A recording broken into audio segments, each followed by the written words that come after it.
In this video, we show you how to put the Datamanager Box 2.0 into operation.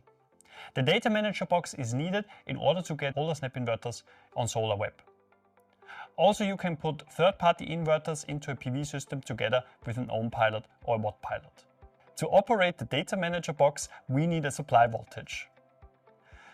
This can be done using a separately available power supply. Or the power supply can also be mounted directly on the DIN rail in the distribution box. You see here a Fronius Datamanager Box.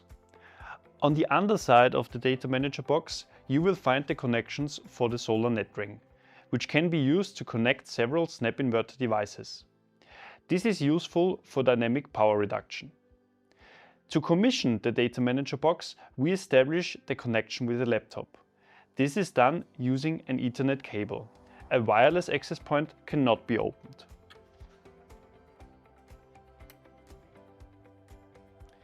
For commissioning, the deep switch must be set to position A.